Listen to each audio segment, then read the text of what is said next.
Bonjour à toutes et à tous. Merci de nous avoir rejoints pour ce deuxième Labimo de l'année 2021 organisé par la Dépêche. Alors aujourd'hui, on va parler du logement de demain, comment bâtir à Toulouse et en Occitanie. Alors vous le savez peut-être, la ministre du Logement a lancé une grande consultation à la fin du printemps et qui a couru tout l'été sur le logement de demain, habiter la France de demain. L'idée était de consulter les Français sur les pratiques du logement et également sur les résistances, parce qu'on le sait, la France fait face à un déficit de construction chronique année après année. Donc des consultations de Français qui ont alimenté évidemment des contributions. Et de ces contributions, le gouvernement va en faire une synthèse. Et la ministre du Logement, Emmanuelle Wargon, va faire une série de propositions à partir de la mi-octobre. Alors écoquartier, densification urbaine, ville plus sobre, plus inclusive, neutralité carbone des logements, zéro artificialisation des sols. Voilà les sujets qu'on abordera ensemble pour essayer de lever les freins à la construction, parce que l'objectif évidemment de cette mobilisation du gouvernement, c'est bien de construire davantage et à prix abordable. On verra aussi ce sujet. Alors pour en parler, d'abord j'excuse Bertrand Serpe, le président de Toulouse Métropole Habitat, qui devait être parmi nous, mais qui a eu un empêchement, qui est retenu avec le maire de Toulouse, Jean-Luc Moudenc. Donc c'est Luc Laventure, le directeur général de Toulouse Métropole Habitat, qui interviendra à nos côtés. Pierre Aoun, bonjour, bienvenue. Vous êtes le directeur général de LP Promotion, un grand acteur de la construction à Toulouse et Bordeaux, mais aussi à Paris et un peu partout en France maintenant. Maître Henri Chenelon, bonjour et bienvenue. Vous êtes notaire à la Chambre des notaires de la Cour d'appel de Toulouse, donc il y a une chambre interdépartementale. Et Yves Schenfegel, alors je ne sais pas si je prononce bien, excusez-moi, vous êtes le directeur des territoires à la direction départementale des territoires de la Haute-Garonne. Et Christian Roussel, vous êtes le directeur opérationnel de la SAFER. Votre président, que j'excuse également, a été retenu pour des petits soucis de santé. On est ravis de vous avoir avec nous. La SAFER, pourquoi la SAFER? Évidemment parce qu'on va parler de la zéro artificialisation nette et l'étalement urbain. On va voir comment vous jouez un rôle dans la régulation. Alors peut-être pour fixer les idées, Maître Henri Chenelon, donc à la Chambre des notaires, on sait que les notaires, vous scrutez à la loupe le marché immobilier de Toulouse et de sa métropole. Vous avez récemment rendu public vos derniers relevés de prix. Alors, on constate encore une forte demande des Toulousains pour l'immobilier, avec des transactions en hausse et des prix également en hausse actuellement. Oui, tout à fait. Tout à fait. Ce qu'on constate, c'est effectivement une augmentation tant dans les volumes que dans les prix. Donc les statistiques qui sont rendues par les notaires et ce qui a été rendu public dernièrement concernent toutes les ventes immobilières effectuées entre juillet 2020 et juin 2021. C'est cette année-là qui est prise en compte.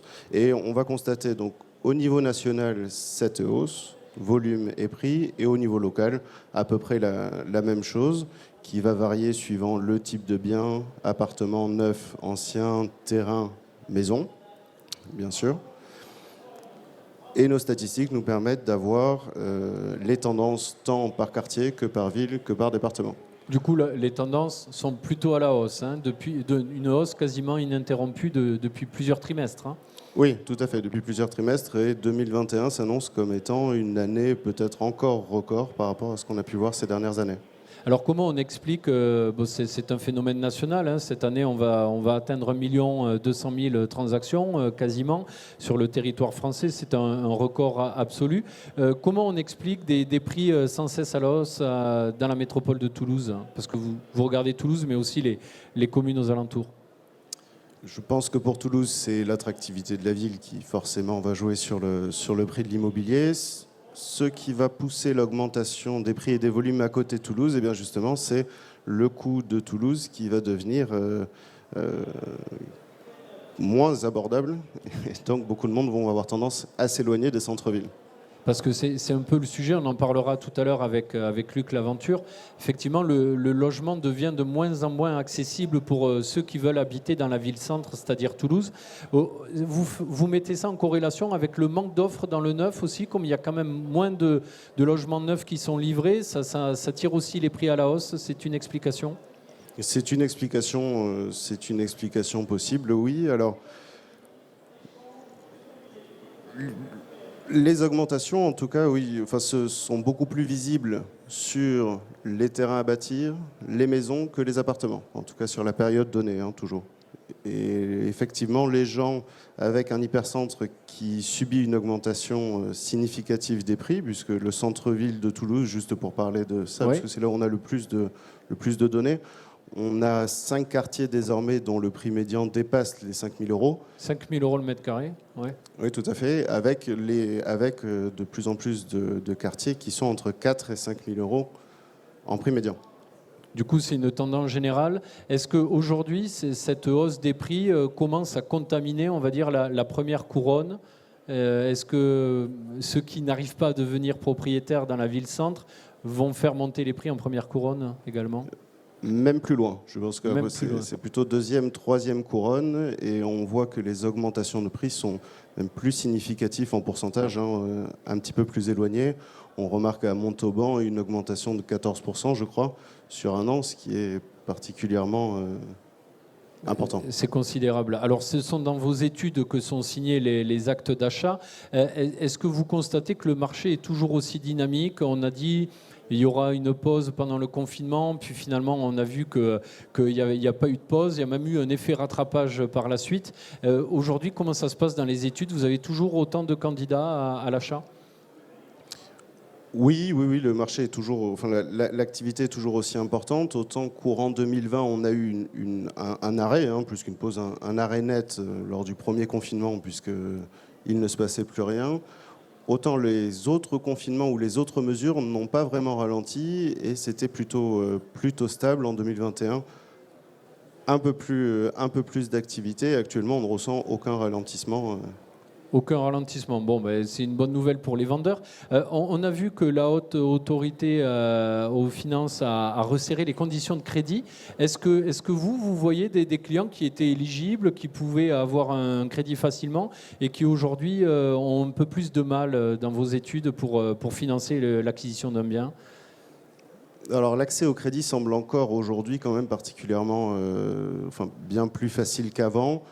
Je crois que la limitation concerne plus la durée du crédit, puisqu'il a beaucoup été prêté à 25 ans. On réduit un petit peu, mais on en voit toujours aujourd'hui, hein, beaucoup de prêts à 25 ans. Cette facilité d'accès au crédit, il est certain, en tout cas, permet à beaucoup de monde d'accéder à des biens d'une valeur plus importante qu'hier. Alors, les appartements sont un petit peu moins recherchés après la crise Covid qu'avant. Aujourd'hui, il y a une tendance, en tout cas les appartements sans terrasse, sans sortie. Est-ce que vous constatez un retour aussi de la maison individuelle et peut-être une volonté des acheteurs ou des futurs acquéreurs de s'éloigner des centres-villes pour avoir un peu de jardin, un peu de verdure? Est-ce que c'est une tendance du marché? Oui, on en voit beaucoup. Alors on en voit, je trouve, de tous les âges, soit des actifs qui peuvent travailler à distance et qui décident de s'installer ailleurs, soit des gens qui, s'approchant de la retraite, le prévoient déjà, s'installent ailleurs et puis finalement vont délaisser les biens toulousains pour s'installer plus loin de manière définitive. Pour aller s'installer un petit peu plus loin. Alors un peu plus loin, on va en parler, Yves Schenfegel, ou Gel, voilà, je vais bien le prononcer. Alors du coup, vous êtes le directeur des territoires en Haute-Garonne. On parlait en introduction du programme de la ministre Wargon, Habiter la France de demain. Alors peut-être pour fixer les idées, de quoi s'agit-il? Quel est le but de cette grande opération? Le but de cette opération, il est simple. Après le confinement, il y a des questions qui sont posées sur la manière d'habiter. Il y a une remise en question dans la population d'un certain nombre d'un variant, ce qu'on pensait un variant sur l'habitat collectif sur la ville. Et la ministre a choisi d'engager une réflexion, considérant qu'on devait tirer de la crise du Covid des leçons sur la manière d'habiter les villes. Et qu'on avait vu que peut-être qu'une ville, ce n'était pas qu'un habitat, c'était un lot de services, offerts aux habitants sur le travail à proximité du lieu d'habitation, sur la mobilité, sur le commerce, sur l'alimentation, et qu'il fallait penser une ville résiliente, une ville juste socialement, pour pas qu'on ait des habitants qui soient capables de se déplacer pour avoir des services et d'autres qui soient confinés sans avoir de services. Et c'est pour ça qu'il y a un grand travail qui a été lancé avec une communauté d'experts du bâtiment, de l'habitat, de pouvoir public, d'élus, et qui débouche sur une consultation qui se termine avec des annonces qui auront lieu le 14 octobre prochain sur un certain nombre de mesures issues de cette double réflexion des sachants, des corps intermédiaires et de la population et des contributeurs de la société. Alors l'objectif de ce grand débat qui s'est déroulé sur Internet, mais qui a mobilisé beaucoup de contributions de Français, je crois qu'on est à plus de 240 000, quelque chose comme ça. Mémoire, oui. Un des buts, c'était aussi dépasser les divergences auxquelles sont confrontés les professionnels de l'acte de construire, hein, c'est-à-dire construire la ville sur la ville, densification versus étalement urbain. Est-ce que le fait rien que de commencer à en parler, de mettre ces sujets dans le débat public, c'est déjà un début de solution ? Déjà, commencer à décoloniser l'imaginaire d'un certain nombre de mythes, c'est important. Aujourd'hui, le mot densité, c'est un gros mot. Vis-à-vis d'un certain nombre d'élus, la densité, c'est tout de suite les tours, c'est les problèmes d'insécurité. Et pourtant, on sait que si on veut faire de l'économie de foncier, de l'économie d'espace, on sera obligé de passer par la densité, mais il s'agit de montrer que la densité, c'est autre chose que des images de clichés et qu'on peut avoir une densité acceptée, une densité heureuse et une densité future. Très bien. Alors, il y a un autre groupe de travail, c'est la commission Rebsamen qui a rendu récemment un rapport qui a notamment pointé la difficulté de construire en zone tendue. C'est un frein identifié depuis longtemps. Qu'a apporté la commission sur ce point-là ? Déjà, elle a objectivé un sujet qui était de considérer, mais ça c'est un peu un lieu commun, c'est que pour construire il faut de l'espace et il faut construire là où il y a des besoins. La zone tendue, grosso modo, il y a des besoins en logements sociaux, il y a des besoins de construction et comme il y a peu d'espace, la solution évidente c'est de l'habitat dense, en hauteur, groupé, mais qui aujourd'hui est porteur d'images négatives. Donc, c'est pour ça que la Commission a expliqué qu'il fallait commencer par, justement, et ça rejoint Habiter la ville, la France de demain, commencer à réfléchir pour, là aussi, changer de regard. C'est une des premières conclusions de la Commission. Après, la Commission a posé un certain nombre d'idées d'incitation fiscale pour lever un certain nombre de freins techniques à la construction. Mais je crois que l'un des messages importants, c'est comment changer de regard aujourd'hui des élus qui ont souvent crainte sur cette densité, comment changer le regard des habitants sur la densité, et c'est le premier message de cette commission. Alors, on parlera tout à l'heure de la zéro artificialisation nette, hein, mais tant qu'on est sur ce sujet de la densification, Pierre Haoun, est-ce qu'aujourd'hui, c'est aussi aux professionnels de la construction de montrer qu'il fonctionne, qu'on peut faire une densification, je dirais pas heureuse, parce que c'est un peu galvaudé, mais une densification acceptable, esthétique et inclusive. Est-ce que c'est faisable ? Déjà, il y a beaucoup de questions dans la question. Entre l'esthétisme qui est tout à fait relatif, qu'est-ce qu'on y construit ? Il y a beaucoup de métropoles en ce moment qui parlent de bâtiments frugales. Pour ne pas citer Bordeaux qui est pas très loin, le bâtiment frugal, c'est aussi rendre des mètres carrés aux concitoyens, rendre de la qualité d'usage avant de parler d'esthétisme extérieur. L'esthétisme, il est relatif.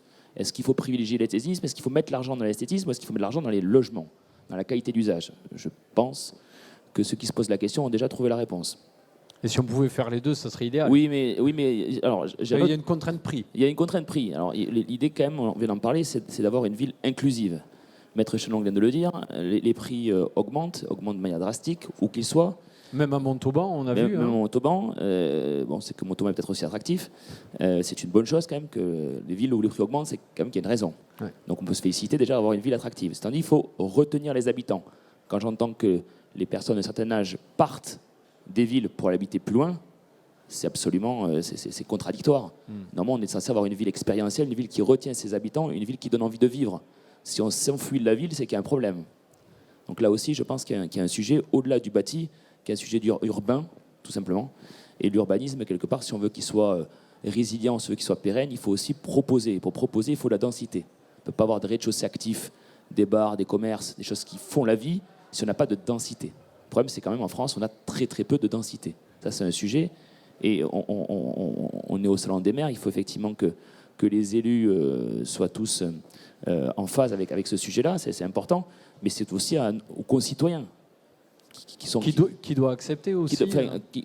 Accepter pour qu'ils acceptent. Il faut quand même qu'on ait tous un langage. Il faut quand même tous qu'on ait envie de faire accepter cette densité. Donc il faut qu'on y réfléchisse collectivement, mais c'est à l'État, aux élus, à nous promoteurs, bailleurs sociaux, à tous, de donner l'envie d'eux. Donc l'envie d'eux, elle passe par beaucoup de sujets, mais il faut qu'on ait une communication globale envers les concitoyens. Parce que les élus écoutent la parole et sont élus, donc écoutent la parole des concitoyens. Donc déjà, je pense qu'il faudrait s'attaquer au sujet de fond, qui est le sujet de fond de l'acceptabilité de la densité par nos concitoyens. Alors vous êtes le directeur général de LP Promotion, mais vous êtes aussi vice-président de la FPI, la Fédération des promoteurs immobiliers. Est-ce que la FPI a fait une contribution à la consultation d'Emmanuel Vargon ? Alors oui, on discute de manière régulière sur ce sujet, mais sur ce sujet de densité. Ce sujet de densité qui est le sujet premier. Pour qu'elle soit acceptée, on a plein d'idées. Alors est-ce qu'on peut en citer quelques-unes ? Non, mais par exemple, restituer. À partir du moment où on monte, déjà on a un prix du foncier qui est moins élevé, et puis on peut restituer une partie de ce foncier aux habitants, aux associations. Il y a des villes qui sont construites comme ça. Prends un exemple de ville dense, acceptée. New York, par exemple. New York, c'est toujours construite sur la concertation. Vous construisez en concertant avec les collectifs, avec les concitoyens, les riverains. On rend un square, on rend un petit jardin public, on rend quelque chose, on donne quelque chose au territoire. Et je pense que c'est dans cette contrepartie-là qu'on fera localement accepter les différents projets. En tout cas, on y travaille. Et je vais revenir là-dessus parce que c'est mon sujet, parce que je suis aussi vice-président à Bordeaux, le bâtiment frugal bordelais. On a tout un volet concertation qui est important et on essaie de concerter localement et de donner, et je pense que c'est comme ça qu'on arrivera à faire accepter la densité, de donner aux riverains, aux concitoyens, quelque chose en contrepartie de l'acceptabilité de la densité et de l'arrivée de nouveaux arrivants. Alors Yves Schenfegel, l'idée de densifier les villes, c'est aussi d'éviter l'étalement urbain. On a aujourd'hui une règle, ce qu'on appelle ZAN, la zéro artificialisation nette des sols. C'est évidemment en lien avec la densification. Est-ce qu'on peut expliquer déjà ce qu'est cette règle ? Est-ce que c'est une règle contraignante ? Est-ce que c'est un cap que l'État veut fixer ? Alors, déjà, zéro artificialisation nette, c'est une expression de ce qu'il y a dans l'article 196 de la loi climat résilient qui explique qu'en 2050, on devra aboutir à une économie, à une non-artificialisation des sols. Donc 2050, c'est loin, mais c'est prêt, puisque la loi prévoit qu'entre 2020 et 2030, il faudra avoir une trajectoire qui réduise de moitié les surfaces artificialisées par rapport à ce qui a été fait dans les 10 dernières années. C'est un vrai choc. C'est un vrai choc parce que ça oblige à penser autrement l'aménagement du territoire, surtout en Haute-Garonne. On était quand même sur le modèle d'une ville dense avec les complexités qu'on connaît à Toulouse en rénovation urbaine.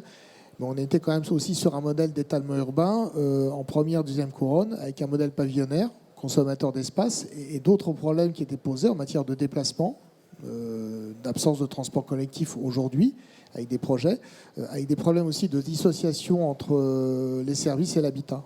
Et aujourd'hui, on est sur une urgence qui consiste à dire qu'on doit économiser le sol parce qu'il a une fonction par rapport au dérèglement climatique et qu'il faut trouver les moyens, les outils et les trajectoires ensemble pour y aller. Ça veut dire que la règle d'urbanisme, demain, va devoir s'adapter à ce cap qui est fixé pour 2050 ? Ça veut dire que clairement, les documents de planification et d'urbanisme, que sont les SCOT, les PLUI et les PLU, vont devoir rapidement composer avec cette règle. Et pour le coup, c'est une réelle réflexion par rapport à beaucoup de documents d'urbanisme qui étaient plus ou moins vertueux ou volontaires déjà. Mais même pour les documents volontaires, il va falloir faire plus ou plutôt moins en termes de consommation de sol. Pierre Aoun, vous, professionnel de l'acte de construire, est-ce que vous avez déjà intégré cet objectif, ce cap sur la zéro artificialisation nette ? Ou c'est parce que les documents prévisionnels, c'est vrai qu'on est plutôt sur 2030-2050, mais ça s'anticipe dès à présent ?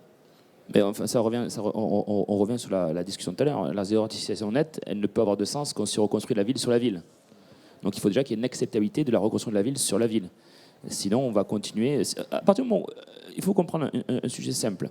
Quand on enlève un étage à un bâtiment, on perd 1 hectare. Parce qu'un étage, c'est 10 logements. 10 logements, si on va construire en 3e couronne, c'est 10 terrains à bâtir. Si vous prenez un terrain à bâtir de 800 mètres carrés ou 700 mètres carrés, avec les voiries et les espaces verts, ça fait 1 hectare. Donc quand les concitoyens refusent un étage, on reporte le problème et on va artificialiser 1 hectare en 2e ou en 3e couronne. C'est ça le sujet. Et le sujet, il n'est pas assez, à mon avis, appréhendé. C'est les impôts après allez-y, vous voulez réagir. C'est nos impôts à tous qui vont devoir financer cet étalement urbain. Et puis, c'est la vie de nos enfants et de nos petits-enfants. Et on ne se rend pas compte, je pense, de ce sujet-là. Et je pense qu'il n'y a pas assez d'éducation de nos concitoyens sur ce thème-là. Alors, je pense qu'on est d'accord sur l'idée de monter, mais moi, j'ignore pas qu'il n'y a pas que la ville en Haute-Garonne qui a des territoires ruraux. Et la difficulté ne sera pas forcément d'expliquer à la métropole toulousaine qu'il faut monter un peu ou reconstruire différemment, parce qu'il y a déjà une dynamique là-dessus, ne serait-ce que par l'ANRU. La difficulté, c'est qu'il va falloir expliquer à des maires de deuxième couronne ou à des maires ruraux qui comptaient sur un lotissement pour sauver une école ou pour amortir une station de traitement des eaux qu'ils avaient dimensionné par rapport à un rythme d'accroissement de la population, que c'est plus possible. Ou que c'est plus possible tel qu'il imaginait. Et c'est là qu'on va avoir une difficulté, parce qu'il va falloir qu'on trouve le discours entre c'est plus possible de faire comme ça, parce que le sol il a un usage et que vous n'êtes pas là pour laisser à vos petits-enfants une terre invivable, et les effets ils sont immédiats et à proximité. Mais pour autant, on ne peut pas leur dire vos communes elles vont se vitrifier, vous n'allez plus accueillir personne. Donc notre travail, ça va être pas seulement de travailler sur la ville en disant il faut que la métropole ait une certaine exemplarité en accueillant des populations plutôt que de les envoyer en deuxième couronne, mais il va falloir aussi qu'on travaille avec les élus de territoires dits détendus pour voir comment on peut concilier un accueil de population qui est vital pour eux avec des formes d'habitat. Je peux parler de formes urbaines pour une commune de 300 habitants qui soient économes d'espace. Alors, Christian Roussel, vous êtes le directeur opérationnel à la SAFER. Je rebondis tout de suite sur vous, parce que là, on est en train de parler des villes, des communes plutôt rurales qui ont un espace et qui, ça a été très bien dit, peut-être compter, urbaniser d'une certaine façon pour rentabiliser des équipements publics. Est-ce que déjà, peut-être on peut présenter la SAFER, parce que tout le monde ne connaît pas votre rôle et vous avez un rôle primordial, notamment dans les territoires ruraux. Tout d'abord, bonjour mesdames, messieurs. Ça a été dit tout à l'heure, j'excuse Guillaume Darouy, le président du comité technique départemental de la SAFER. Moi j'ai un rôle régional, puisque je suis directeur opérationnel régional Occitanie. Voilà, donc très heureux d'être parmi vous. Très rapidement et très succinctement, le temps nous est compté. La SAFER, c'est une société anonyme particulière sous tutelle du ministère de l'Agriculture et du ministère des Finances. 4 missions. Mission agriculture, installer, consolider les exploitations agricoles, vous le savez. 2, mission de développement local, c'est-à-dire aider les collectivités à maîtriser du foncier dont elles ont besoin pour permettre de se développer. Donc, par rapport à un territoire, c'est très, très important. 3e mission, c'est la mission de protection de l'environnement et des paysages. Et enfin, donc, la 4e, c'est l'observation du marché, la veille foncière. Très intéressant, et ça rejoint effectivement le sujet, le cœur du sujet d'aujourd'hui. Ça signifie que nous recevons de la part des notaires donc, toutes les notifications de vente en secteur périurbain et rural, qui représentent en gros, à l'échelle du département, c'est 4 000 opérations par an. Au niveau régional, c'est 40 000. Du coup, Maître Chenelon, un notaire est obligé d'informer la SAFER quand un propriétaire veut vendre des terres agricoles, une ferme. Oui, tout à fait. Suivant les cas, la SAFER d'ailleurs a un droit de préemption qui peut exister, mais en tout cas, il y a bien cette obligation d'information des SAFER pour toute opération qui a lieu dans le milieu rural, puisque ça fait partie du coup des missions de la SAFER d'avoir ça. Toute opération immobilière est notifiée à la SAFER dans le monde rural. Donc, ce qui vous donne un rôle d'observateur avec des informations de première main. Tout à fait. Donc, et ces informations sont codifiées chez nous, ce qui nous permet d'avoir en amont une vision assez claire de l'évolution, et notamment le volet artificialisation, donc est codifié également chez nous. On repère très facilement ces opérations. Et ça nous permet d'avoir donc des informations et un suivi sur les superficies. Vous avez bien compris, c'est en amont puisqu'on est au stade du compromis de vente. Mais ça nous donne un aperçu. Et puisqu'il y a plusieurs méthodes, enfin on va y venir probablement, de mesures d'artificialisation des sols. Mais ça, c'est une mesure en amont et qui est un bon indicateur. Et au niveau des surfaces, je pense qu'on va y venir plus tard. Oui, alors justement, vous êtes aussi garant de la protection des paysages, hein, vous nous l'avez dit, et de l'environnement. Comment vous abordez cette règle de zéro artificialisation nette, certes à 2050, mais quelle est votre position aujourd'hui et comment vous régulez, on va dire, l'artificialisation des terres agricoles ? Alors, au niveau des actions que nous mettons en place aujourd'hui, j'en citerai 2. Tout d'abord, il faut savoir que la SAFER oriente, donc revend 2500 hectares par an dans ce département. En Haute-Garonne? En Haute-Garonne, c'est 20 000 à l'échelle régionale, mais on parle de la Haute-Garonne, 2500 hectares, accompagné d'un cahier des charges. Et d'ailleurs, Maître Chénonon le sait très bien. Donc, la personne qui achète à la SAFER va bénéficier d'une exonération de droits d'enregistrement. Et il y a un cahier des charges de maintien de la destination agricole ou forestière du bien pendant minimum 10 ans, mais on peut aller à 30 ans. Donc ça, c'est un moyen de préserver l'artificialisation, puisque l'attributaire SAFER ne pourra pas réorienter son bien. Premier point. Et la deuxième action que je citerai, c'est à travers les notifications qui arrivent, nous disposons, comme ça a été dit, d'un droit de préemption. Et très souvent, les collectivités font appel à la SAFER lorsque des biens agricoles sont orientés vers d'autres destinations que l'agriculture. De l'habitat, par exemple, un lotissement. Ou vont perdre cette destination agricole ou naturelle. Donc la SAFER peut intervenir par préemption, en fait, de respecter l'origine et l'orientation et la destination actuelle du bien. Est-ce qu'il peut arriver qu'on change de destination un terrain agricole? Est-ce que moi je suis agriculteur, j'ai un aménageur lotisseur qui vient me voir un soir, qui me dit voilà, votre parcelle elle pourrait m'intéresser. Est-ce qu'il y a une mutation qui est possible? Alors c'est un peu plus compliqué, effectivement. Donc, vous avez bien compris, la SAFER est un outil d'intervention. Pour bénéficier d'un terrain constructible, il faut s'il y a un document d'urbanisme, d'autres personnes plus spécialisées que moi autour de la table peuvent le préciser. Il y a des documents d'urbanisme, PLU notamment, POS, etc., qui définissent des zonages. Donc on ne peut mettre en place ces constructions que dans des zones constructibles qui ont fait l'objet de discussions. Mais moi, je parle des terrains qui sont agricoles et pour lesquels certains acheteurs veulent passer à travers des mailles du filet et sont prêts à payer même parfois plus cher pour maîtriser ce foncier et, je dirais, entre guillemets, lancer des formes de cabanisation plus ou moins légales, plutôt illégales d'ailleurs, mais veulent donc maîtriser ce foncier et qui deviendrait, par définition, si on n'intervenait pas, artificialisé. Donc vous êtes un régulateur de l'espace foncier en milieu agricole? Tout à fait. En quelque sorte. Hein.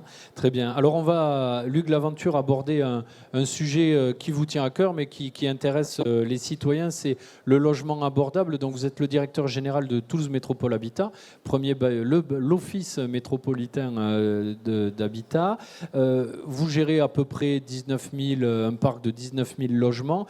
Jean Castex a fait des annonces récemment pour venir soutenir un petit peu la construction de logements sociaux avec le remboursement aux collectivités de l'exonération de taxes foncières. Est-ce que c'est une mesure qui va dans le bon sens ou est-ce qu'elle va dans le bon sens mais elle est insuffisante encore?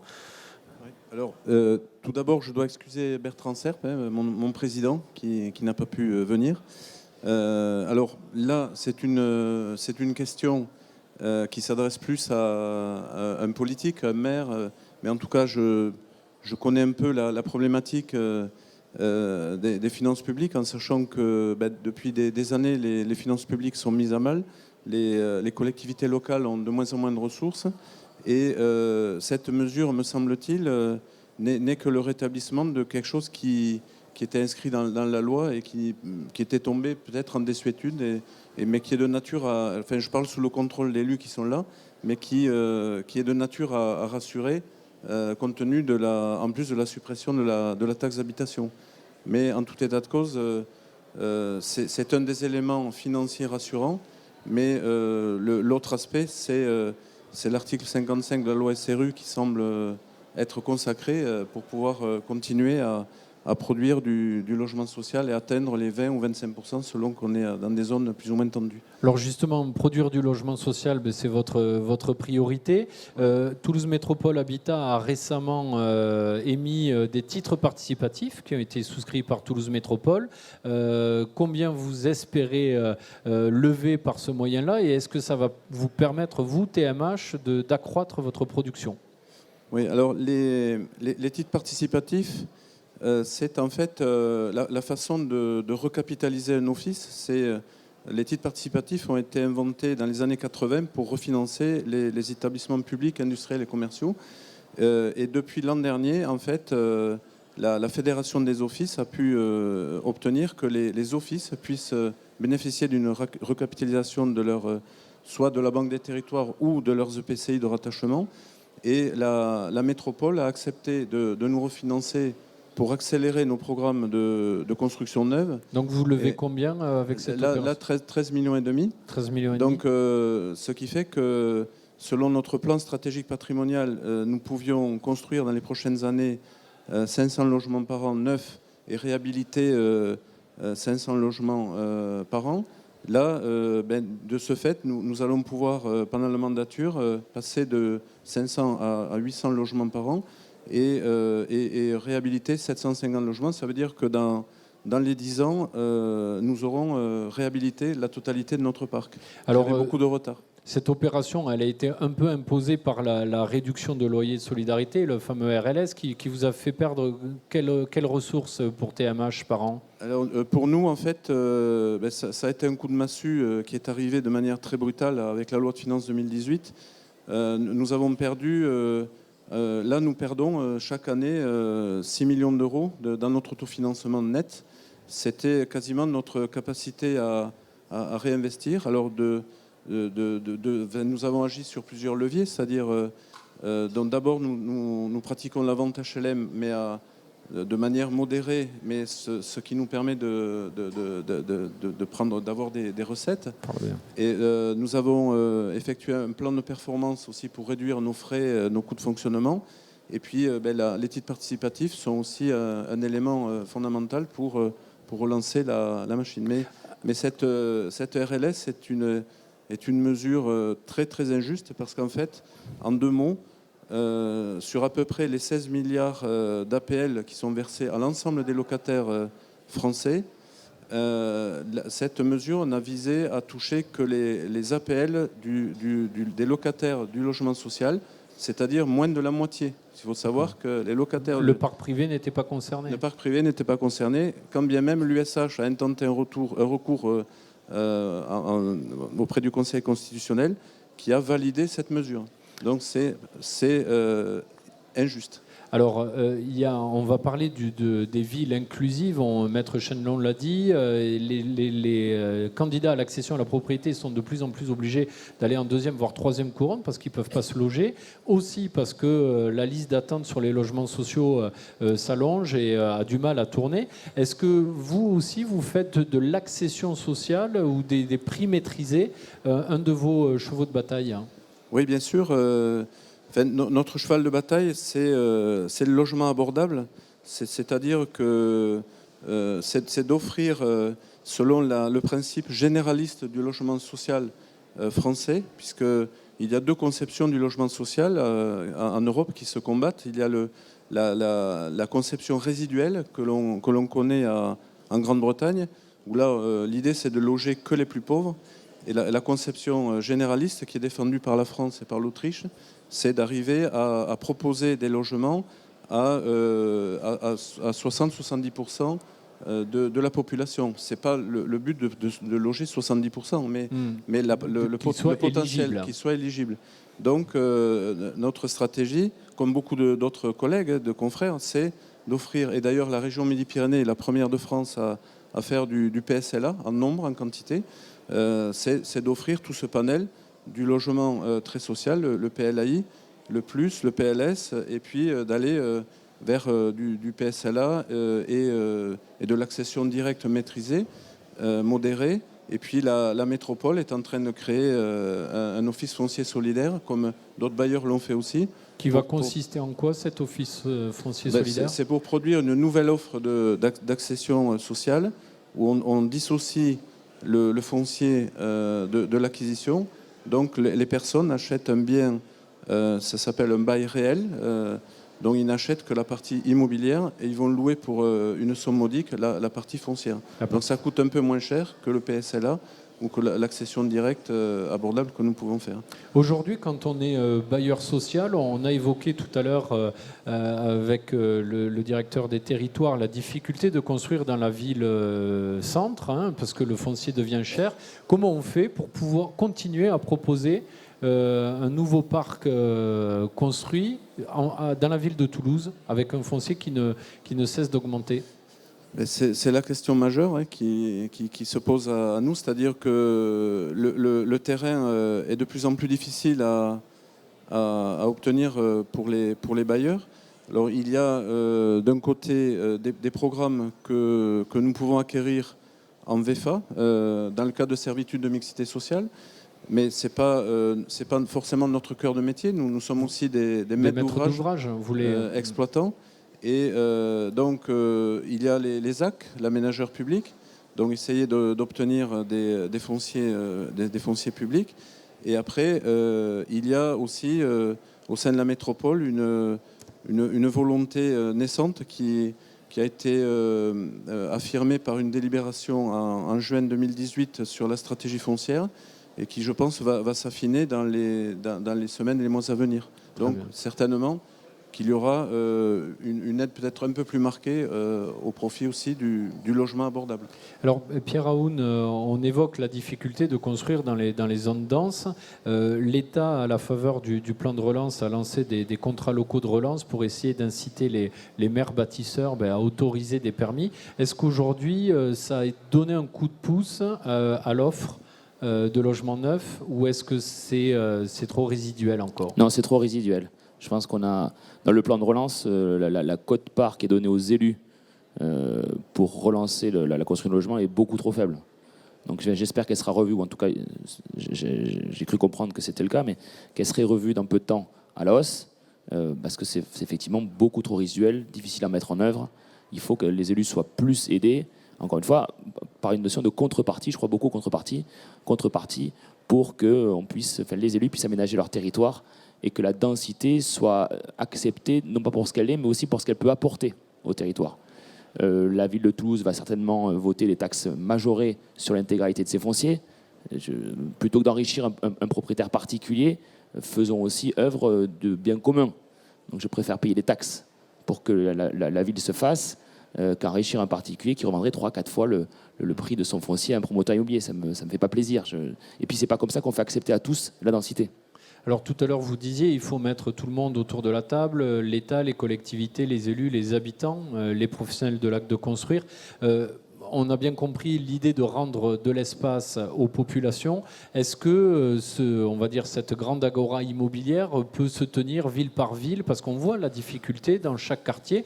Les maires de quartier à Toulouse, les maires de première couronne, dès qu'il y a un projet, reçoivent des riverains, il y a des collectifs qui se montent. Est-ce qu'aujourd'hui, cette paix sociale autour de l'acte de construire est constructible, justement ? Complètement. Oui, c'est ce que je dis depuis tout à l'heure. Je pense qu'effectivement, si on est tous ensemble à proposer des solutions et à montrer aux gens ce qu'on peut concrètement leur offrir, et en discutant et en concertant avec nos riverains, non pas sur le fait qu'on ne va pas faire, mais le fait qu'on peut aménager ce que l'on va faire, parce qu'on va faire, et qu'il y a quand même des règles qui sont là pour être respectées, ce sujet, il peut être complètement solutionné. Il n'y a pas de... Alors, il y a un peu une urgence quand même, parce qu'on est tous les ans en déficit de logement. On voit qu'il y a plus de demandes que de logements disponibles. On attend un choc de l'offre dans le neuf, mais qui peine à venir. Est-ce qu'on peut se permettre de repousser toujours ce sujet d'élection municipale en élection municipale, notamment dans un territoire toulousain qui est très dynamique. On n'a peut-être pas les mêmes contraintes qu'en Lozère. Non, c'est sûr. Non, on peut pas continuer à se le permettre. Je pense que le mandat actuel est le mandat de la réussite ou de l'échec. Il faut que dans ce mandat municipal actuel, on arrive à trouver, quel que soit le territoire, parce que la question que vous posez, c'est la même dans toutes les métropoles françaises. Il faut que toutes les métropoles françaises trouvent une solution. Il y a eu le Covid, mais on a oublié ce qui s'est passé avant le Covid. Avant le Covid, tous les samedis, il y avait des gilets jaunes en ville et quelque part, on a fomenté ce sujet et on continue à urbaniser loin des métropoles, à créer cette exclusion, à créer ce sujet qu'on a oublié, mais qui va, à mon avis, très vite revenir. Vous touchez du doigt le phénomène de gentrification des métropoles qui ne seraient accessibles. Maître Chenelon l'a rappelé, il y a de plus en plus de quartiers qui atteignent les 5 000 euros du mètre carré. Est-ce que c'est un vrai risque ? Et je vous poserai la question après, Monsieur Schoenfegel. Est-ce que c'est un vrai risque d'avoir des villes réservées à une certaine élite ? Ah oui, c'est un vrai risque. Si on veut que la ville puisse vivre, elle doit être hétérogène. Elle doit permettre à tous de se loger grâce aux logements sociaux, grâce aux logements à prix abordable, grâce aussi aux logements spécifiques pour les seniors, pour les étudiants. On est promoteur et gestionnaire. Notre métier, il est de construire et de gérer sur le long terme des immeubles résidentiels, et souvent des immeubles résidentiels à thème, si je puis dire. Donc pour des populations diverses et variées. Les métropoles sont jugées par nos concitoyens comme anxiogènes, c'est le premier terme qu'ils emploient. Elles sont anxiogènes, pourquoi? Parce qu'il manque aussi cette notion de service. À partir du moment où on a un immeuble opéré, un immeuble serviciel, où les gens se sentent bien entre eux, ou pas d'ailleurs, on fait des immeubles... Alors qu'est-ce qu'on appelle un immeuble serviciel, pour être clair? Un immeuble serviciel, c'est remettons au centre du sujet le concierge des années 80, remettons au centre du sujet les services. Aujourd'hui, tout est sur votre smartphone. On construit par exemple des chambres froides derrière le concierge pour que les gens se fassent livrer les courses. Faisons des parties communes, que les gens puissent s'aménager. En tout cas, mais on a besoin de densité pour ça. Essayons, grâce à densité, de sortir un petit peu d'argent pour pouvoir se payer le service. Le service, on arrive à se le payer à partir du moment où on a suffisamment de mètres carrés. Et ces mètres carrés, ils permettent aussi de mettre en commun ce bien vivre ensemble. Et ce bien vivre ensemble, pour moi, il est fondamental dans des métropoles où les gens n'ont pas envie d'aller. Et je rebondis sur les gens qui partent de la ville. Oui. C'est un échec. C'est un échec commun. Est-ce que l'État, Yves Schenfgel, a conscience de cette réalité de la gentrification des villes, de la difficulté de la rendre accessible aussi à tous? Parce qu'on voit qu'elle est de plus en plus excluante, en fait. Alors, d'abord, je veux rappeler que l'aménagement des villes, l'aménagement des territoires, c'est d'abord une affaire d'élus, depuis 40 ans de décentralisation. Donc, c'est d'abord à l'élu d'avoir son projet de territoire, aux élus d'avoir leur projet de territoire, de savoir comment ils veulent aménager leur territoire. C'est pas pour rien que c'est encore le maire qui signe les permis de construire et pas quelqu'un d'autre. C'est que c'est le maire qui trace un projet, parce que le territoire, c'est d'abord des habitants et des gens qui y vivent. Deuxièmement, la question qui se pose, c'est celle du libéralisme en matière d'aménagement versus le dirigisme en matière d'aménagement. Et aujourd'hui, il y a une urgence qui est l'urgence climatique, qui fait que les pouvoirs publics, et j'inclus les collectivités comme l'État, vont devoir fortement reprendre la main sur la manière d'aménager leur territoire et sur les choix qui seront à construire en matière de formes urbaines ou de formes d'habitat. On est là pour les y aider, pour apporter des idées, pour les challenger sur ce que c'est qu'une densité heureuse. Une densité en milieu rural, c'est rajouter un étage en centre-ville. Rien qu'en faisant ça, on densifie un peu. C'est aussi bête que ça. Et il y a plein de bastides au Moyen-Âge qui étaient très denses. Donc il n'y a pas besoin d'aller chercher loin. Les exemples, ils sont quadricentenaires, il y en a beaucoup en Haute-Garonne. Donc aujourd'hui, le sujet, ça va être que l'élu va reprendre la main sur la manière d'aménager son territoire pour tenir compte, du besoin en logement, et deux, du fait qu'il y a une urgence climatique qui fait qu'on ne peut pas utiliser l'espace n'importe comment. En ville, il y a la question des îlots de fraîcheur, il y a la question des espaces verts, il y a toutes ces questions qui vont se poser. Il y a aussi la question des déplacements, du rapport urbanisme, emploi, mobilité. À Toulouse, la question qui va se poser, c'est la surdensification autour des pôles d'échange multimodaux et des gares. Il va peut-être falloir construire un peu plus là, parce que l'habitant, il habite là, mais il va aller travailler ailleurs. Et le but, c'est qu'il n'utilise pas sa voiture, qu'il utilise plus le train ou le métro ou des transports en commun. Donc, le dirigisme en matière d'aménagement, c'est la responsabilité de l'élu. Il a tous les outils pour ça. Son plan local d'urbanisme, les documents de planification. L'État lui apporte d'autres outils, les programmes partenariaux d'aménagement, les opérations de revitalisation des territoires, petites villes de demain, cœur de ville, le fonds friche. On apporte tout un tas d'outils pour aider l'élu à définir sa stratégie d'aménagement de territoire, qui sera une stratégie dense et économe d'espace, mais une stratégie heureuse en matière de service à l'habitant, et avec la difficulté de raisonner de la cage d'escalier au grand territoire. Et on lui apporte des outils, mais à la base, c'est son projet, parce qu'il est élu sur ce projet et il est réélu sur ce projet aussi. Et nous, on veut concilier cet impératif politique, la question économique évidemment, et la question sociale aussi, parce que quelque part, si on fait bien notre job collectivement, on aura des territoires heureux, et sans gilets jaunes, mais avec des gens qui sont contents d'habiter la ville, parce qu'ils y trouveront services, culture, loisirs, éducation et cadre qualité de l'habitat. Et notre responsabilité, elle est collective. Et là où je suis d'accord, c'est qu'on ne va pas jouer chacun dans son compartiment de jeu. C'est un travail d'équipe, et Et l'équipe, il va falloir l'élargir à beaucoup de partenaires autour de cette table pour qu'on arrive à penser ensemble les territoires et l'habitat dans les territoires, qu'ils soient de métropole ou périurbains ou ruraux, qui fassent que ce soit des lieux de vie et des lieux de joie et pas des lieux de désespoir parce qu'il manque quelque chose. Jean Castex a incité récemment les maires à prendre le sujet à bras le corps et se faire un peu le VRP de la nécessité de construire. Comment l'État peut venir en soutien des élus qui souhaitent, par exemple, densifier leur ville? Le préfet l'a très bien dit ce matin, réflexion, c'est-à-dire leur faire comprendre les enjeux et le sens. Action, c'est quel est le projet de territoire. Outils, c'est les ORT, Petites Villes de demain, tous les programmes dont j'ai parlé. Et derrière, méthode, parce qu'on sait qu'on a un paradoxe, c'est qu'on a deux urgences, l'urgence à construire et l'urgence climatique, et que l'aménagement du territoire, c'est une politique de temps long. Donc il faut qu'on arrive à concilier les urgences et le fait que l'aménagement se fait avec les citoyens et qu'il faut faire preuve de pédagogie pour que les citoyens acceptent des ruptures en matière d'aménagement du territoire. Donc je crois que les 4 termes qu'a employé le préfet ce matin devant les maires, ils résument parfaitement ce à quoi nous, services de l'État, on va s'attacher maintenant. Pierre Aoun, le fait qu'il y ait une prise de conscience de l'État, voilà, le Premier ministre en parle, les préfets relaient dans les territoires, est-ce que les élus, vous pensez, vous les avez tous ici réunis aujourd'hui, vont finir par entendre le message et expliquer à leurs concitoyens qu'il ne faut pas être égoïste et dire non à tout projet? C'est ce qu'on souhaite tous autour de la table.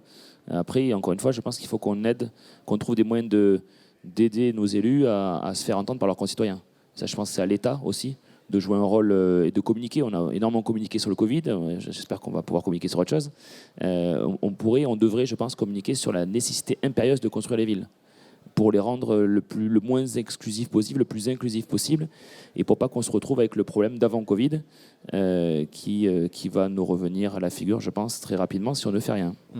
Luc Laventure, le logement social aussi est à la croisée des chemins. Bon, voilà, il y a eu l'écueil du RLS que vous avez essayé d'éviter avec les titres participatifs. Est-ce que de construire est encore plus difficile pour un maître d'ouvrage bailleur social que pour un privé ?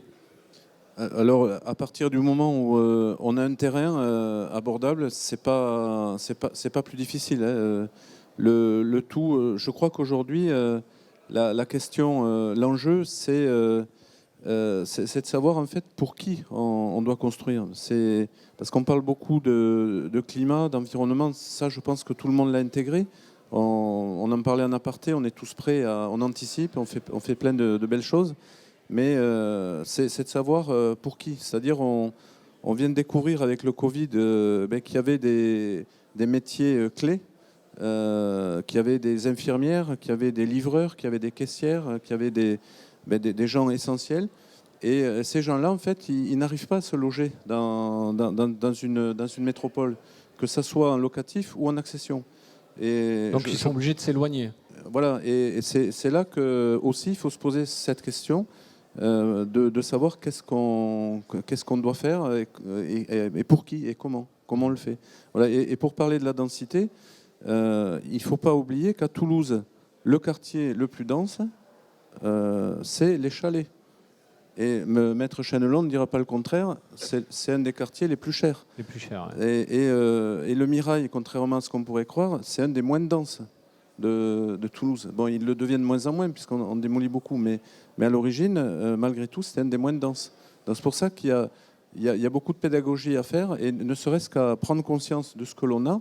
Monsieur Schoenfegel parlait des Bastides, moi je suis souvent le premier à en parler. Elles ont 700 ans et elles marchent toujours. Donc on n'a pas à réinventer le fil à couper le beurre, il suffit de prendre ce que l'on a, capitaliser, et de le moderniser et de l'améliorer à notre sauce d'aujourd'hui. Je pense qu'on peut tous le faire collectivement, parce qu'on a tout ce qu'il faut en fait. Christian Roussel, est-ce que le monde rural peut aussi jouer un rôle d'amortisseur ou d'équilibre? C'est-à-dire, est-ce que peut accueillir aussi la croissance démographique de Toulouse, qui accueille 15 000, 17 000 habitants nouveaux par an? Est-ce qu'on peut imaginer qu'une partie de ces gens pourrait s'installer dans des zones plus rurales? Oui, ça me fait penser, depuis 2 ans, nous avons constaté une demande plus forte. Alors on l'appelle exode urbain, c'est excessif, certes, mais nous constatons une demande de plus en plus importante de citadins qui souhaitent s'installer à la campagne. Voilà, donc c'est directement lié à l'effet Covid. On a constaté une 10-15% en nombre de plus au niveau régional et même au niveau départemental. Ah oui. Donc de personnes qui quittent la ville pour aller s'installer à la campagne. Alors c'est lié évidemment à la facilité et à l'accélération du télétravail. Voilà, donc ça fait partie donc des évolutions aujourd'hui que nous constatons et qui je ne pense pas que baissent très rapidement. Voilà, donc entre autres. Alors après, évidemment, donc les secteurs ruraux, quand on entend les élus, bien, on a une approche un petit peu différente de la métropole, et c'est normal, puisque on en parlait tout à l'heure, effectivement, un élu qui voit perdre des habitants n'a pas la même vision. Quand on lui parle du ZAN à l'horizon 2050, pour lui, c'est un problème différent. C'est d'avoir de la population qui va dans son territoire. Donc la problématique est un peu complexe. Un peu plus complexe. L'attractivité. Maître Chenelon, c'est une tendance, ce que vient de dire Christian Roussel, cette volonté d'aller peut-être un peu plus loin grâce au télétravail, d'avoir, on a vu des résidences secondaires qui devenaient principales et des principales qui devenaient secondaires. Est-ce que chez les clients de vos études, vous avez des gens qui ont des projets comme ça d'aller s'installer en dehors des métropoles ? Oui, bien sûr, c'est pour l'espace avant tout. C'est vraiment pour l'espace, le confort de vie. Et ensuite, effectivement, ceux qui, voyant le prix de l'intérieur des villes augmenter, eh bien, pour avoir un espace nécessaire pour fonder une famille, s'éloignent. Et quitte à s'éloigner, eh ben, autant aller loin et dans le monde rural. Le facteur prix est essentiel. Est-ce que vous avez des prévisions pour 2022 ? Est-ce que vous voyez le marché toulousain continuer à augmenter ou est-ce qu'on va arriver sur un plateau ? Parce que vous le disiez, de plus en plus de quartiers qui franchissent la barre des 5 000 € le mètre carré. Oui, d'ailleurs, sur ce point-là, et d'ailleurs c'était vrai pour l'échelle tout à l'heure, tout à l'heure j'ai mentionné ceux qui dépassaient les 5 000 €, mais c'est peut-être encore plus important de voir ceux qui ont franchi le cap des 4 000 €, puisqu'on a de plus en plus de quartiers qui sont dans les 4 et 5 000 €. Et ensuite, votre question... Est-ce que la tendance va se poursuivre 2022 ? Est-ce que vous voyez une stabilisation des prix ou on va continuer sur un rythme comparable ? Alors, on imagine assez bien peut-être une augmentation qui va ralentir un petit peu parce qu'on va avoir une année électorale. Historiquement, c'est quand même quelque chose qui ralentit un petit peu les augmentations, mais on ne voit pas bien les raisons qui pourraient non plus faire stagner les prix à long terme. Parce que les fondamentaux sont là. À Toulouse, c'est peut-être différent parce qu'on a une croissance démographique, un solde migratoire très positif. C'est aussi ça qui tire les prix vers le haut. C'est plus d'habitants tous les ans. Bien sûr. Très bien. Alors, est-ce qu'il y a des questions dans la salle ? Si vous en avez, évidemment, on peut les poser à nos intervenants. Pierre Aoun, est-ce que vous attendez, peut-être le temps de laisser réfléchir l'assistance, est-ce que vous attendez des propositions de la ministre Wargon dans le 14, nous a dit M. Schenfegel. Est-ce que vous attendez des propositions qui peuvent dégripper la machine ? Ou pas plus, parce qu'on est en année préélectorale et qu'il se passe... peut-être pas grand-chose. Oui, c'est vrai qu'on parlait du congrès HM tout à l'heure, c'était un congrès de transition. Dans 6 mois, il y aura des élections présidentielles, donc on va remouliner le sujet. Donc je ne suis pas convaincu que ce qui va se sortir là incessamment sous peu soit suivi de faits. Je pense qu'il faudra attendre malheureusement les prochaines élections. Donc on ne fait que reporter le problème en fait. Et vous, à la FPI, est-ce que pendant la campagne présidentielle, vous voulez vous faire entendre et essayer de porter le sujet de l'acte de construire dans le programme des différents candidats ? Oui, c'est ce qu'on va faire. Parce qu'on parle de beaucoup de pouvoir d'achat pendant cette campagne. L'immobilier, c'est le premier poste de dépense. Non, c'est ce qu'on va faire, mais c'est vrai que c'est intéressant de voir quand même que l'État, le Premier ministre, que l'État se saisit du sujet, ce qui n'était pas le cas jusqu'à présent. Donc je pense qu'à force de... Mais les chiffres, on a un métier avec une gestation certaine. Donc entre le moment où entre les permis de construire, ceux qui sont relevés et puis les grues, on voit les grues, mais on se dit qu'il se construit beaucoup de choses. Et en fait, non. Là, la vague de non-construction est en train d'arriver, en fait. Donc il y a 2-3 ans d'écart. Et c'est vrai que c'est compliqué d'expliquer qu'on ne construit plus quand on voit beaucoup de grues, etc. Donc là, l'État s'est bien saisi du sujet. On met en exergue les chiffres qui sont très mauvais de la construction de logements. On est sur une baisse de quel ordre pour le neuf cette année à peu près ? Une baisse de 20% du nombre de logements construits et principalement sur les logements collectifs. C'est qu'on continue à construire de la maison qui ne baisse pas tant que ça et on construit de moins en moins de collectifs. C'est bien ça le sujet. Donc de la maison qui consomme de l'espace, hein, le fameux... Donc la maison consomme l'espace. Donc on est complètement schizophrène, on part de la zéro artificialisation nette et on construit des maisons qui consomment de l'espace. Voilà, donc on fait tout le contraire de ce qu'on dit, c'est fabuleux. Continuons comme ça. Bon, Yves Schenfegel, peut-être un mot de conclusion, une prise en compte des... C'est vrai que la question immobilière maintenant est largement débattue, hein, c'est un peu rentré dans le débat national, peut-être à travers aussi le prisme du pouvoir d'achat, puisque c'est quand même, ça consomme quasiment un tiers des revenus des Français. Est-ce que du coup, c'est des conditions plus favorables pour avancer? Parce qu'on parlait du temps long, hein, de ce secteur immobilier. Déjà, on ne va pas continuer comme ça. On va commencer à arrêter, justement, ou à freiner. Parce que sinon, on n'est pas sur une trajectoire de moins 50%. Donc, je pense que le meilleur est devant nous. Et puis, deuxièmement, nous, on parle aménagement, pas que logement. Logement, c'est une fonction essentielle. C'est en bas de la pyramide de Maslow. Il faut se loger, se nourrir. Oui, c'est essentiel. Oui, il est dramatique d'avoir un écart entre le besoin de logement parmi les plus défavorisés et l'offre de logement. Et on peut rajouter à Toulouse l'instabilité en matière d'urbanisme avec l'annulation du PLUiH qui fait qu'on va avoir 2-3 ans un peu difficiles parce qu'il n'y a pas de visibilité finalement. Donc oui, c'est compliqué dans la métropole. Faut-il pour autant simplement penser logement? Non, parce que je pense que la crise des Gilets jaunes, ce n'est pas qu'une crise de logement, c'est aussi une crise de services, d'offres sur tous les territoires. Et je crois qu'il serait réducteur que de penser juste l'habitat. Il faut penser l'habitat dans un ensemble. Mais je crois qu'on est tous convaincus ici, dans nos fonctions. La ville, elle donne sur la campagne. L'habitat, c'est aussi des îlots de fraîcheur, c'est des lieux collectifs, c'est le pied d'immeuble avec le bistrot. Tout le monde aime bien se réunir, voir la place de village où les enfants viennent jouer sans craindre la nuit qu'il se passe quelque chose. Donc, on doit penser les choses plus largement et on ne peut plus penser les choses à l'échelle d'une seule commune. C'est peut-être mon mot de conclusion.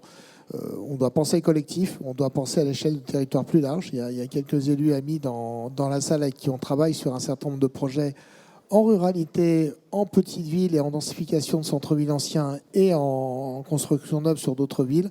Donc c'est un sujet fabuleux parce qu'il est multiple, il est extrêmement divers selon les élus, les territoires, les habitants, mais on a un devoir, c'est toujours penser à ceux qui y vivent ou qui y vivront.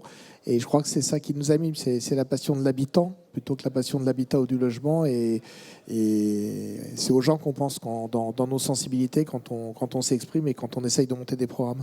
Ben, c'est une belle conclusion. Alors, est-ce qu'il y a des questions dans la salle ou pas? Non? Bon, ben, merci beaucoup à tous d'avoir participé, chacun à votre niveau. Et on espère, effectivement, c'est une belle conclusion, la passion de l'habitant plutôt que de l'habitat. Vous retrouverez ce débat qui sera mis en ligne sur le site de la dépêche.fr, qui sera également repris par la rubrique Dépêche Immobilier. Nous les mettrons également sur les réseaux sociaux. Merci à tous et à bientôt.